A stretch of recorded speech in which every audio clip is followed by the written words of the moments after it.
Rated E for everyone.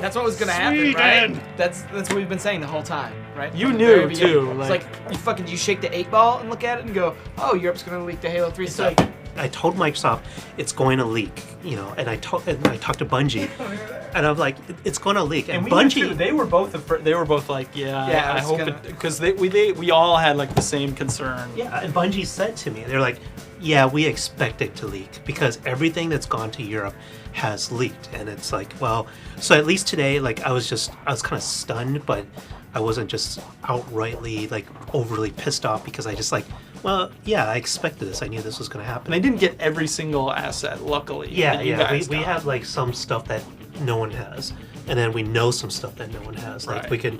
At least what's cool is when people get the issue, like, oh, hey, oh wow, I didn't know that about the Needler, about Right, the sword. even the people and- who see like shitty scans, which probably aren't too many people, hopefully, yeah.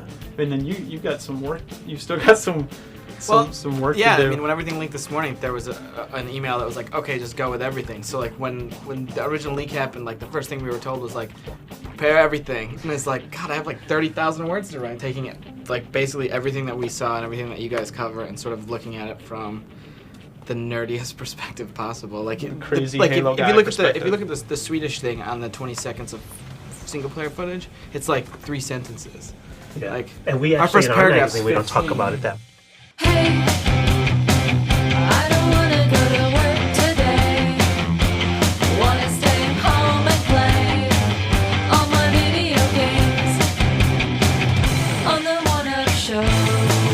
You know you'll be a star on the One Up Show. You already are. One up, one up, one up, one up, one up, one up, one up, one up, one up on the One Up Show. One up, one up, one up, one up, one up, one up, one up, one up, one up on the One Up Show. Luckily, we were there. We got to play it. Like, seeing screens completely does not convey. Even the people around here who saw it, and Bungie kind of laid the groundwork. They said, look, it's a pre-alpha. The textures are not final. The lighting is just like it's not there at all. The animations aren't totally done. They would show us the level, and it would be like, oh, okay, yeah, this definitely looks like Halo. This looks like super like nice, crisp, high-res Halo. And then you started playing it, and there was like, you just didn't even care. Like Yeah, even looking at the totally. screens now, like I'm not even like people who are just like worried about the graphics and stuff like that. Which I mean, that's just I'm not even. It's neither here nor there for me right now. But it's like. All the stuff with the Yeah, with the like- weapons and the guns and the levels, like, God, the levels that we were playing, even the little things like the shield doors. There were one way you could pass through them, but any bullets or explosions or anything would be stopped by these little like energy walls. Like such a simple concept, but the fights that happened around those doors were fucking amazing. Yeah, just ducking in and out. Yeah. Like trying to stick a Bungie guy as he's like poking in and out when we first start playing, and he's like laughing. Yeah. Then when he gets stuck and we're laughing. Yeah, I mean, it's like in and out of the rabbit hole. You like grab a shotgun, kind of lure somebody down in, and then wait right on the other side. They're throwing grenades, they're shooting at you. You just like wait, grenade explodes, pop right out, bam, shotgun, pop right back in. Like 6 guys could be right there, and they still can't kill you because of that wall. I mean, and everyone has that like inevitable first time where like you run and follow someone through and throw a grenade and like bounces back and blows you up. right, yeah. And that it's happened such few a times. simple feature too. When they explain it, I'm like, Oh, well, it's no big deal. It's just a force field, you know. But when you're actually playing it, it's awesome because there's sometimes you and your opponent, you're looking at each other from like 20 feet away, and you're just standing there. You can't shoot each other. You're just looking at each other, like wondering, all right, what's the next move? And we were playing oddball, like free for oddball. So I take it. And there's like 2 or 3 Spartans chasing me, right? Just all shooting at each other, shooting at me. I'm just like running like up and like carrying this oddball. I run through the shield door, and in the confusion, in this chaos, I like do a 180 and turn around and run right back through the door. And I see all these other Spartans going through, and they're still fighting each other. And they reach the other side of the door, and they're all shooting at each other. And I kind of like make it out of there, just kind of quietly slip by. It's kind of like in the old maps where you're just going from teleporter, turn around, go right through, back to the same teleporter. But now it's a little bit less annoying, but it's still fun. And you're just laughing because I just kept doing this. I just kept circling around. I just held on to the oddball forever.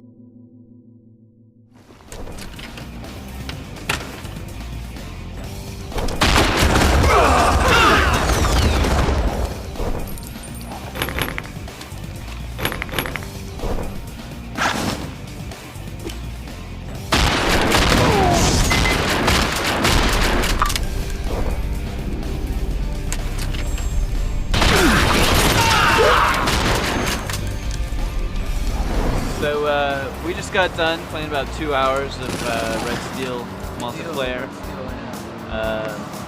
We had what? It was 4 maps and 3 modes. It was Deathmatch, Team Deathmatch, and Killer. The idea behind Killer is that one player gets a phone, or potentially all players get a phone call, and then you lift up the Wii remote, you push the 2 button, and you can hear a message on your remote. So it may say, you know, you're the killer, you have to kill this guy, or it may say, you know, you have to find a mystery opponent, in which case, when you get closer to him, you'll feel the remote vibrating and making like a sonar sound. So, depending on which, you know, message it gives you, that kind of determines what happens in the game. It reminded me of GoldenEye a bit with the body armor, you know, the secondary meter that you had there. That was kind of cool. I was definitely getting a GoldenEye vibe too, but maybe that's because that was the last time I played 4-player split screen for first-person shooter.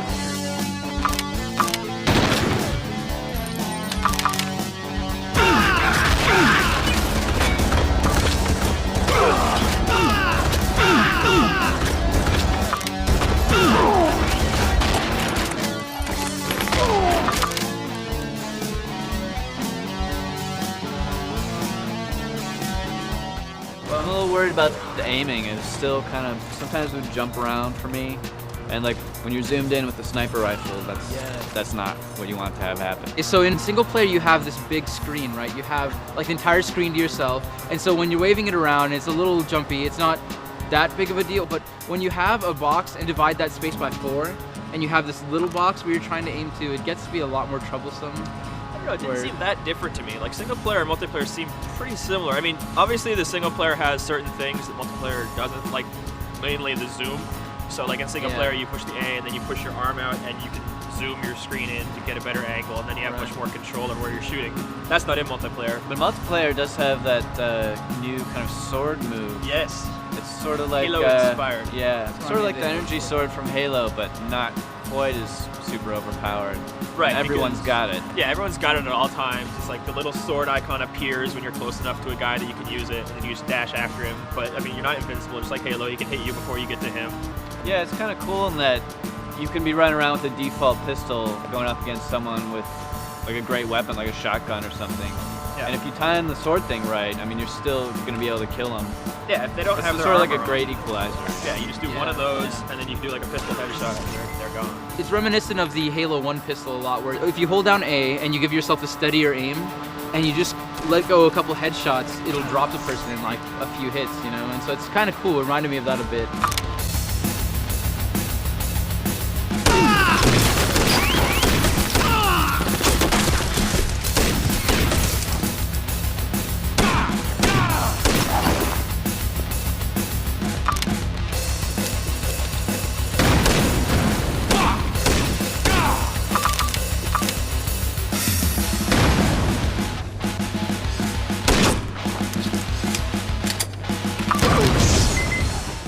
I'd say just like coming into it, if you expect this is going to be, you know, only split screen, and you know like what we're talking about here, and you know that, and you still think you're going to like it, you probably will. You know, it's there's not really, you know, it's not like some big secret that it's a first-person shooter and you play it like that and it works this way. It kind of works like you would expect it to.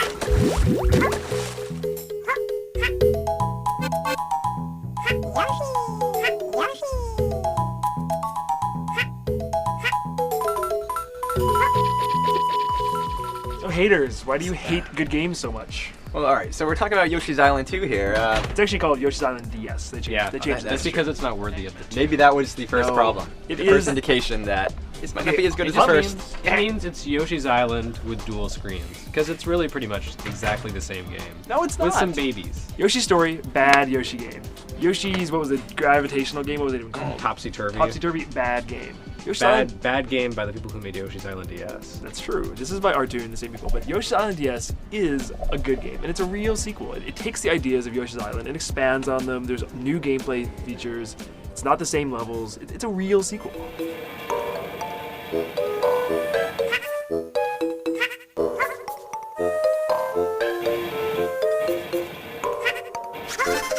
You still collect enemies, turn them into eggs, use the eggs to shoot into objects and make things happen.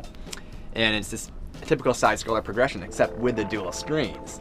And I think that brings the first big problem, which I think Jeremy hates more than anybody here. I like the idea of having twice the action, of Right. having a vertical element to the game. That makes it really different from any other platform I've ever played. But it doesn't work out because the DS screens, they're Yeah. they've got the gap. let's do it. So you have game world, and then 100 pixels of invisible. Who knows what Because in the between? problem is, if that space did not actually exist, if Yoshi warped from the top of the bottom screen to the bottom of the top screen with no actual movement in between, it would seem really strange. It would feel like he's warping it upward. wouldn't totally feel disagree with strange. that. The problem it would have is that when you're chucking eggs up on the top screen, there would be like this weird discontinuity, and you wouldn't Like be able the to aim arc, properly. the arc of your. I get But that. I think you'd get used to it real quick. And Sonic Rush, it did two screens thing. And it warped across, and I had no problem with that.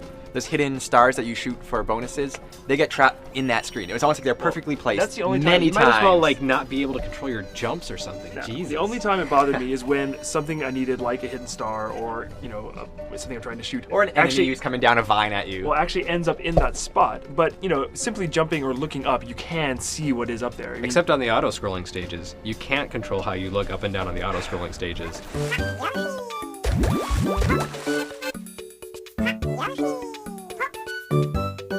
I agree. Before we keep hating, that let's- does cause some headaches. One of the good things, though, Right. that multiple characters. That's a good idea. Like Yeah, you have multiple babies, like Mario, Peach, Donkey Kong, and Bowser.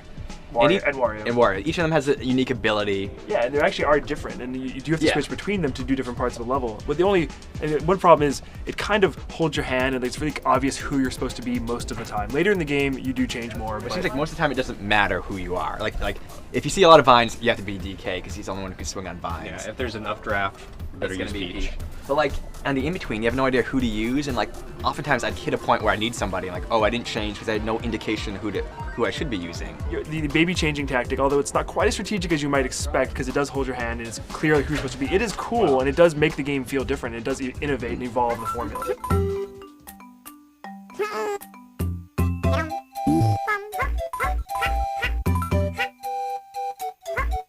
I found myself just using Mario most of the time because Well, he's the fastest. He's the I fastest. would He's also rather just use kind him. of a solid all-arounder. Like it's really annoying that Donkey Kong's eggs explode on impact with anything instead of bouncing around. Because like part of Yoshi's Island is using those Ricocheting eggs. mathematical skills Yeah. to do pool tricks and stuff. The central gameplay this is very similar to Yoshi's Island. Is you're trying to collect all these it things. plays- Maybe a Same, little, yes. maybe a little too similar in places. I think it's a World 3 where things start to get a little different, and there's like a Donkey Kong Jr. homage that I really liked. That was cool. That was cool, except Except you when you're couldn't going see up the vines, claptrap guys. Yeah. Can't see the snap jaws coming down. Yeah, there's some parts I like the Shy Guy village where you go and there's the little spear guys and you're That was like cute. Yeah. fighting through their village, or the castle where you fight the Shy Guy on stilts and there's all these Shy Guys just living their lives Yeah, that's, in the that's a background. really cool level. And just Yeah, like there's the, lots of en- cute the little enemy things set like is that. really awesome too. They introduced a lot of enemies from Mario that weren't in before, and yeah, it's a lot of homages to the old games.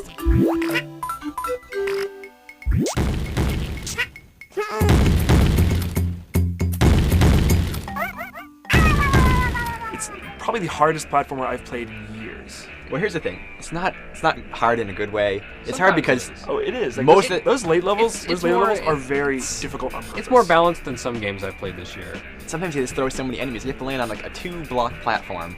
There's already like this bouncy penguin knocking you off. And then there's like a gigantic purple ball bouncing bouncy down. balls that knock at you off the perfect time to knock platforms. you off. See, I beat that That level. level That level's fun. I beat that level, It's not but I didn't fun. enjoy There's it. no fun in it. When you were on your Challenge 15th is try, fun. you were like, yeah, it's still Like great. World 8 of Super Mario Brothers is fun because it's hard. It was your fault when you died. Yeah. It was the your fault for playing the game. The control. Yeah, like yes, I was controlling the character. That doesn't mean that it's my But the fault. control is so precise. It is your fault. Sometimes, but then you have that strip of invisibility in the middle. It rarely killed me though. It would annoy me, but that would rarely. If it kill kills me. you once, that's bad. It's like there's a flaw in this game that's causing me inconvenience. I just played through New Super Mario Brothers a couple It months gets ago. really hard. But it wasn't that hard though. gets I'd say really this was harder. Oh, yeah, this is definitely hard. And just on more random stages, like some stages it's be like I think New impossible. Super Mario Brothers was actually easier unless you were going for like 100% completion. If you go for all the coins, it's a hell hard game. But I did that Yoshi's big Island, just getting through the stages is really, really Yeah, tough. World 5 is really hard. I have nightmares about that. It's been a week since I played it.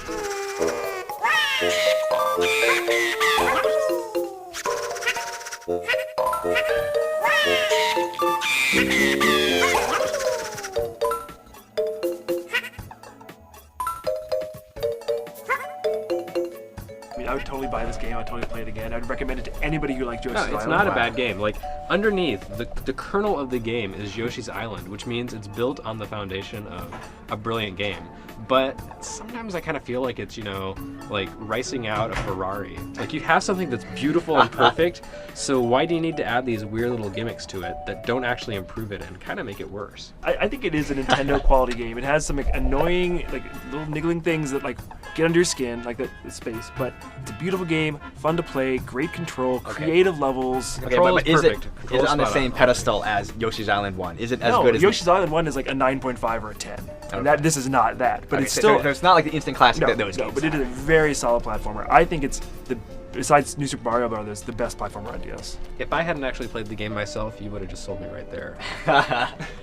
I know But having played you it- like Princess Peach better, which is like baffling to me. I just think it's more creative. I think it's way too easy, but on the other hand, that was, designed for little kids. So Right. taken within that context, yeah, I think Princess Peach is a better game for its target audience. It does more interesting and creative things with a license than Yoshi's Island DS, which really is pretty much like they strapped a second screen on Yoshi's Island, but it's still kind of the same thing like Nintendo fans are gonna have a good time with this. for the most part. Until they get to World Until they get to 5. World 5, then they're gonna cry. Yeah. Cuss. Yeah.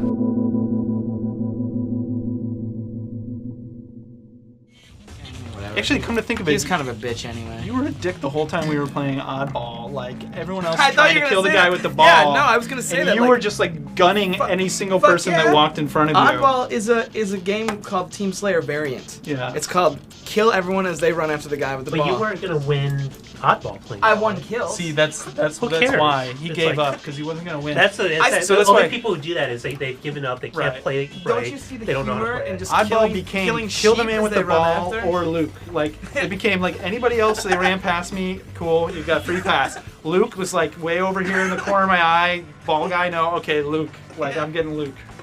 Sometimes you did. A couple times. Marcus, Control, this is Delta. No what do you think? Alpha's Oh, I think dead. it could be Alpha, or it could be the Locust setting a trap. There's only one way to know for sure. Of sovereigns. Our next target is House of Sovereigns. Straight ahead. Move! We spent the past 2 days playing Gears of War. A lot of Gears of War. Lots. Like, I Like, think it went this- from no Gears of War to like as much Gears of War as you want. I don't think I've seen the light since we got like out into the room because I've basically been playing, sucked into that game for all day yesterday and then all day this morning. Yeah, it's been pretty good.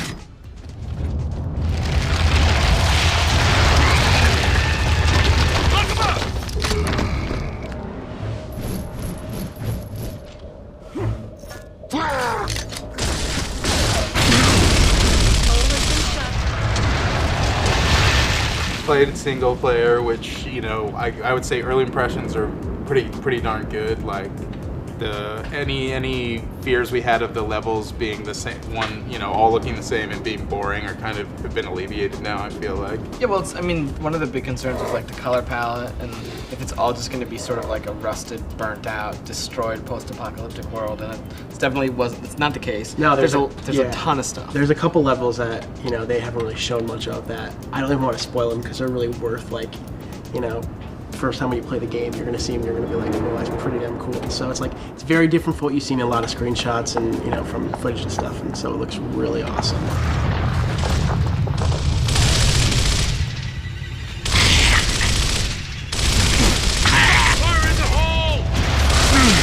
The graphics, people are like, oh, graphics don't make games, but man, it sure makes this one pretty damn cool. Throwing frag! Nice throw! It's an action game, okay? And you rarely go around the environments and kind of look around when you're playing an action game. Like I totally have caught myself just kind of going around areas that normally you wouldn't hang out in. Well, the game lets you have time to do that too. Yeah. Though. There are these great sort of open theaters of war, and you'll clear this theater, and you'll have all this time. Then after that, it's not necessarily rushing from encounter to encounter to encounter. There's a lot of downtime throughout the game, and there's a lot of pacing. Like we talked about yesterday, the biggest concern, and this extends to multiplayer too, is really how much fun can stop and pop be? How long can you stop and pop? Is it stop and pop or stop and flop? Exactly. Which one is it? I mean, it's stop and pop. Stop and pop, yeah. And I think it has to do with the environments. I think the way they're designed, I almost call it they're every area is like a chessboard, and you have your crew and then you have the enemy, whether it's multiplayer or not, and you're just kind of strategizing it.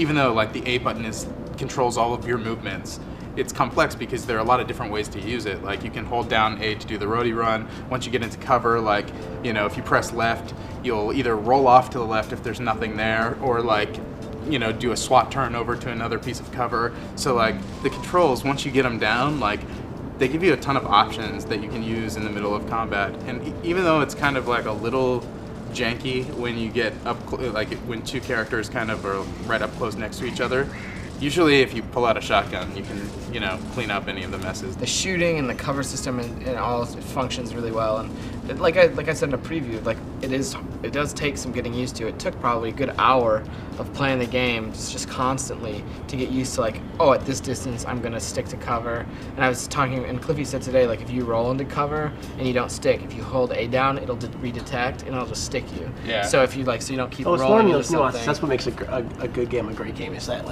yeah, there's a little bit of a learning curve, but once you get it right, and you keep getting better and better at it, and that's by by the time the end of the game rolls around, you feel like that character.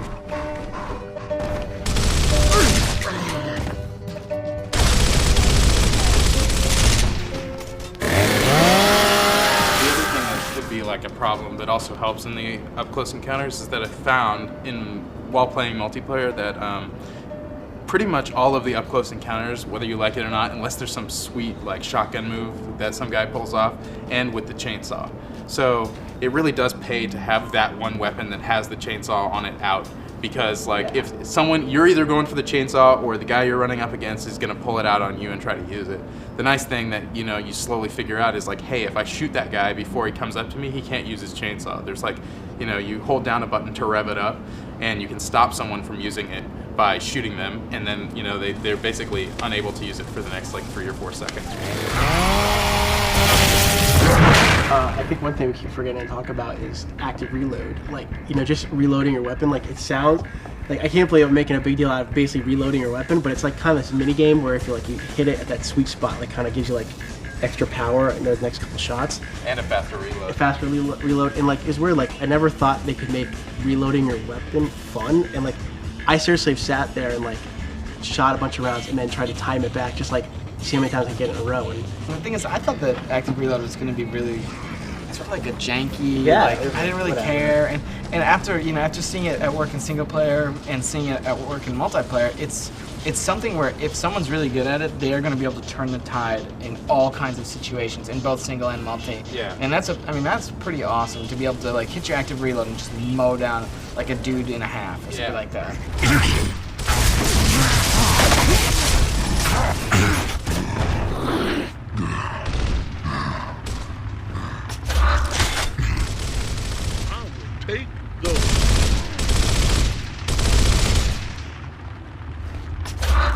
I started to get to the point after I played for a good long while where I had the timing down and I could do it without looking at the little bar. And at that point, it felt really good when I was just like clack, clack. And I knew that I was going to get the active reload. And tapping the buttons, there's like a good rhythm to the action. And I think that's why the combat feels so fun and why, though it's not, like, if the whole game was stop and pop, it might still be fun all the way through.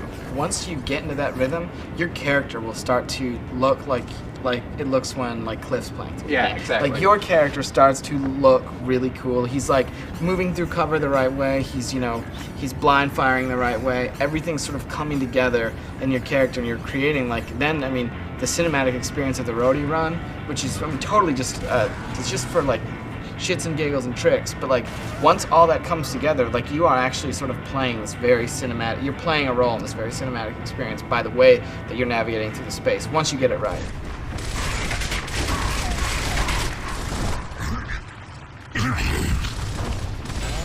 Shit! And with multiplayer, that's what we've seen all afternoon, is like, as you've seen these, like our group of like, it's all Ziff guys all playing on the same team all afternoon, and there's a lot of depth actually to 4-on-4, and we were saying, I don't think you need more than 4 people. No, I called it like the thinking man shooter, but like not as much as like a Ghost Recon where you really have to be like every move counts. It's kind of like that middle ground between like Halo and Ghost Recon.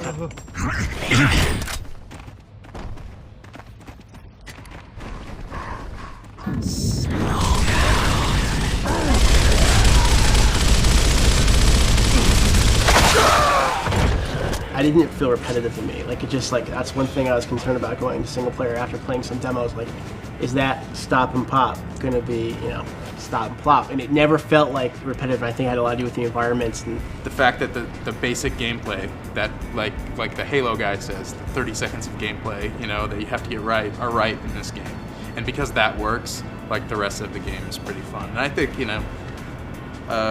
I think it's far and away, even though we haven't really finished it all yet, we haven't put enough time to like call it a review, I would say easily it's the most polished game that Epic has ever put out. And I hope that it does well for them, I guess, because it's kind of good. It's kind of good. It's kind of good. It's kind of good. It's a good game tape. You might want to solve it. Now I'm pissed! Incoming smoke!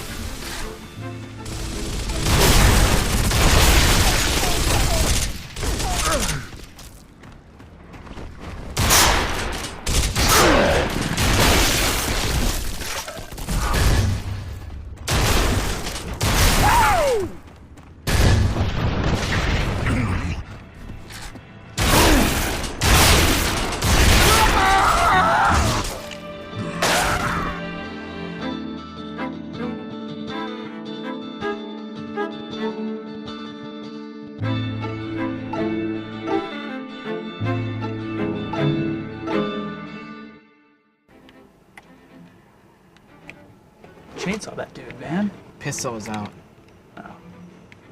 So what's up? Playing Gears? Yeah. It's awesome. We got a build in. Yeah, we got a bunch of builds this week. Yeah, I had to leave the event after a bailed couple out. hours. Yeah, I got to go up to Seattle to play Zelda. Twilight Princess found its dawn in your heart. Indeed, it was beautiful. The Wii controls and everything. I know you're skeptical. I was skeptical. Playing is believing, Mark. So essentially, you're moving around like this, easy peasy. Centering the camera with the Z trigger right there. This is also, of course, focusing. Z targeting. So if I had an actual enemy like this fake pumpkin here, you're gonna pivot around it. C button goes into first-person mode, and then all your swings are just right here. And again, it's not one-to-one. Typically, you're gonna do, if you're just not targeting and you swing, it's gonna do a horizontal slice combo that ends up doing something bigger at the end. Then if you're targeting and you do it, you're going to typically do vertical slices. And if you wanted to jab, you actually are going to target and press forwards and then swing. Stab, stab, stab, stab. Your spin attack is on your nunchuck, so go like that and then wait for it to reset. And then you can do it again. You can also do it like a spinning your arm around, whatever feels comfortable. You're going to be more active with this hand because you're not only going to be doing sword slices, but you're also going to be aiming at the screen. So when I decide it's time to bring my slingshot here, then all of a sudden I'm going to have to point. But then the moment I'm not, this thing's right back down to my side and I'm chilling. I typically play like this. I don't know why. I have my hands up on an armrest and I move around and I Z target and then I savage this guy right here and stab whatever. But I mean, honestly, just going around the room today, watching people play different ways, you really just do whatever you want. There's that much freedom. You can pretty much do whatever feels comfortable for you.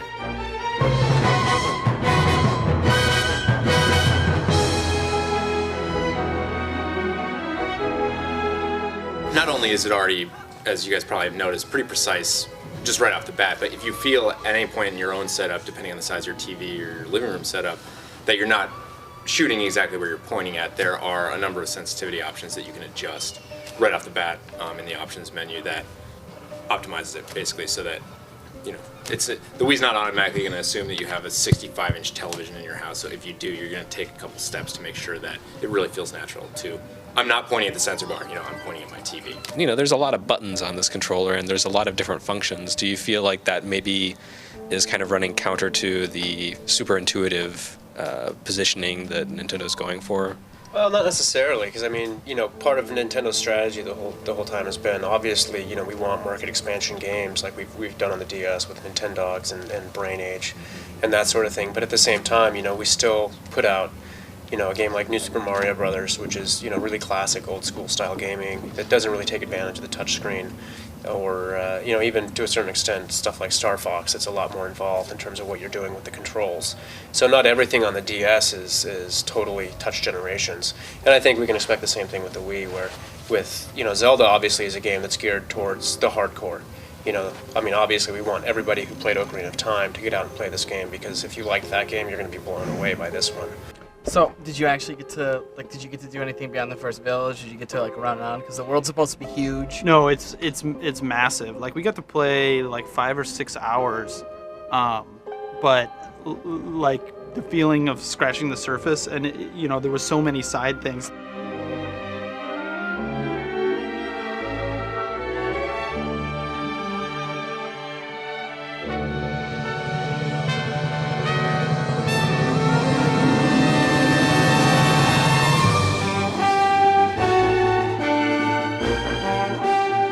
My favorite part of that first section is the area where you first transform into a wolf. You kind of get jerked unnaturally into the Twilight that's fallen over Hyrule, and you make your way all the way up into Hyrule Castle.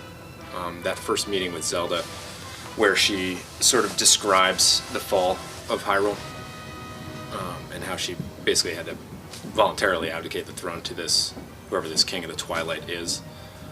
It really sets up a number of different payoffs down the road that you'll get into. I think, as I told you earlier, and as you're probably finding out for yourself, it's a really plot-driven game, and really, really long, really involved, and with a number of different sort of emotional payoffs down the road. And that one, I think, is the best one of all.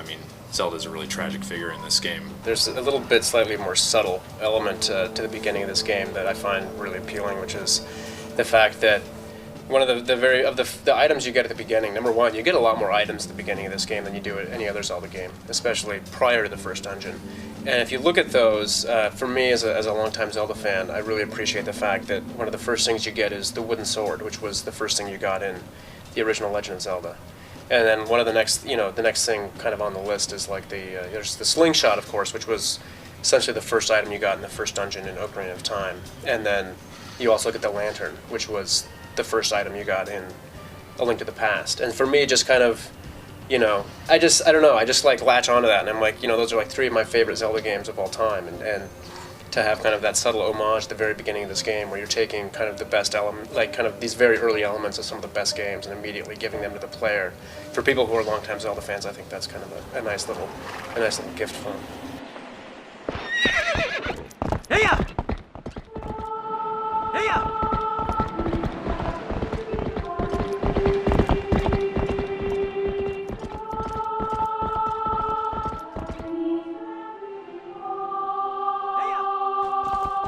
The game is massive. They were talking about, even compared to Ocarina of Time, like, it's just such a vast, gigantic world, and, you know, the length of the quest, everything. Because there's Hyrule Field is kind of there's a few different areas of Hyrule Field, and there was one that we showed off at E3 in 2005. There was the horse battle that we showed off there, and that Hyrule Field, if I recall correctly, which is just one little portion of the game, is actually the size of Hyrule Field in Ocarina of Time.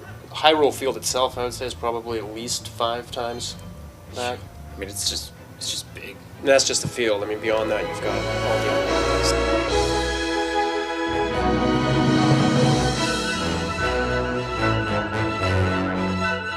How many like, because Wind Waker had 5 or something. How many dungeons? They heard like what people. It's almost like a fuck you to everyone that complained about Wind Waker. The Nintendo guys were joking about that because everybody thought Wind Waker didn't have enough dungeons. It's Aonima's announced number of dungeons, right? Yes. Yeah, 9. And those are 9 actual dungeons, like named dungeons. There's a lot of not even dungeons. Yeah, well, like you were asking kind of at the beginning of the game where you're running through the woods initially with the wooden sword, and you go through these caves and stuff, and you're solving puzzles in there, and you're finding chests, and you were asking, is this the first dungeon? It's like, no, this is just the caves. And then you go through and you turn into the wolf, and you're running around the sewers of Hyrule Castle, and it's like, is this the first dungeon? You're like, well, no, this is just the sewers of Hyrule Castle, and then there's stuff like that all over the place. The spaces between the dungeons are really, really lengthened, which is why I think the game is so much longer, sort of time-wise, than Ocarina was. I really wish I worked on debug on Ocarina of Time, so I don't remember what a clean playthrough of that first time would have been for somebody. Maybe you guys do, but I can't imagine it was more than 20 to 30 hour range. Yes, yeah. 30, probably 30, 35. This is easily double that. The first playthrough in Japan on the testing team took 70 hours, and that's not like a 100% completion either. Right. So to get 100%, is there something in this game that's like the equivalent of the Skulltula, or are there the Skulltulas? One of the first things you'll see shortly after the first dungeon is you might stumble upon a golden insect in a tree. There are a number of these scattered over the overworld. Generally, there are pairs of them in the similar area, so if you are on one section of Hyrule Field and you find a male ladybug, there's probably a female ladybug around there. If you see them, then you start collecting them. They have a solid payoff. You actually meet somebody in town who collects them, and you'll get, It's not a fucking Link on a sailboat, right? Statue of Link on a sailboat? No statues in this game. There are very few, I think, collectibles that don't do you some good in this game. Yeah, and there are other collectibles. There are other things that you collect in this game. Kind of if you're familiar with Ocarina, it may ring a bell from there. But yeah, they did. The other thing that they did, I think, that was really fantastic about this game is they've done a really good job in terms of pacing the action in between the dungeons, so that it's not like you feel like between every dungeon you're doing the exact same thing over and over again. It's like you may do between the first couple of dungeons, you may do some similar activities, so that by the time you're feeling like, okay, if I have to do this the rest of the game, there's no way I'm going to finish this. And then the next time around, all of a sudden it's like, not only is it totally different stuff between the dungeons, it's actually entirely new gameplay that you haven't seen before. Yeah, I think once it comes out and everybody else around here is playing it, you see everybody waving the arms, doing this and that. I think even your cold, dead stone heart will grow warm. I think you'll have to play it. I don't think you'll hold out for the GameCube version. Yeah, We'll see, but I don't think you will. Mark my words. Mark my words, Luke Smith.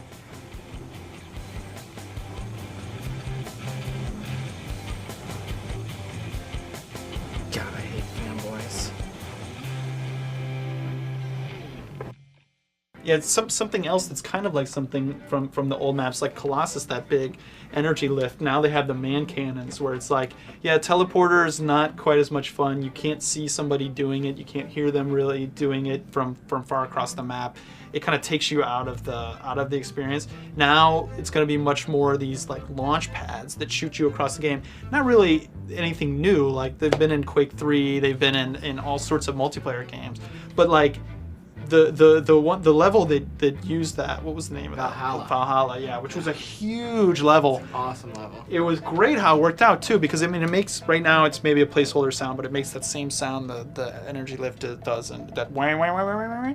And so you hear it, and like all of a sudden everybody's looking up, because it's like pull, basically. You're just like looking up in the sky, and so either your friend's gonna be coming in to help you, or like the enemy is gonna be like, it's like sharpshooting time, you know. You could actually launch stuff that had weight to it too, like Right. you could like throw the Warthog off of it. You could ride the Warthog off of it. But that was kind of pointless. It only goes like 10 feet. Like it's more trouble to try to drive that thing into the man cannon than it's worth. It doesn't go very far. Yeah, it's just kind of funny. You can't really like land it. And Well, you can't they land it said right they in the middle. like they were watching while I was messing around with it, because we were losing in CTF, and I drove the Warthog off and landed, and they were like, people can't land that. It's like, okay, Like, you're the chosen I knew it. one. You guys were talking about Halo 3.